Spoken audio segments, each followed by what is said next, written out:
દેશના રાષ્ટ્રીય પર્વને અનુલક્ષીને ઘર ઘર તિરંગા અભિયાન અંતર્ગત તિરંગા યાત્રાના આયોજન અંતર્ગત અંકલેશ્વર તાલુકા કક્ષાની તિરંગા યાત્રાનું નવાતરિયા ગામની પ્રાથમિક શાળા ખાતે આયોજન કરવામાં આવ્યું હતું। અંકલેશ્વરના મામલતદાર કરણસિંહ રાજપૂતના અધ્યક્ષતા હેઠળ યોજાયેલ તિરંગા યાત્રામાં જિલ્લા પંચાયતના સભ્ય ભરતભાઈ પટેલ, ગામના સરપંચ, રૂરલ પોલીસ મથકના પોલીસ કર્મચારીઓ, ગ્રામજનો અને શાળાના વિદ્યાર્થીઓ જોડાયા હતા। આ તિરંગા યાત્રાની શરૂઆત ભારત માતા કી જય અને આઝાદીના ગીતો સાથે થઈ હતી। આઝાદીના ગીતો સાથે નીકળેલી તિરંગા યાત્રાના પગલે સમગ્ર નવાતરિયા દેશભક્તિના રંગે રંગાયો હતો।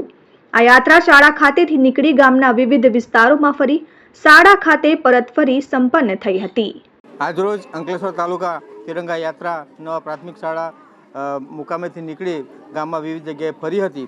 તેમાં મોટી સંખ્યામાં બાળકો, પોલીસ વિભાગના અધિકારી કર્મચારીઓ તેમજ પદાધિકારીઓ તેમજ સરપંચશ્રી તેમજ ગામ આગેવાનો જોડાયા હતા। આ યાત્રાથી દેશભક્તિ જાગૃત થાય અને યુવાનોમાં દેશભક્તિ પ્રત્યે પ્રેમ જાગે એનો એ મુખ્ય આશય રહેલો છે, જેથી આ તિરંગાની આન બાન ને શાન કાયમ રહે એવી મારી સર્વને નમ્ર અપીલ છે। Dharmesh Patel, RN news, Ankleshwar.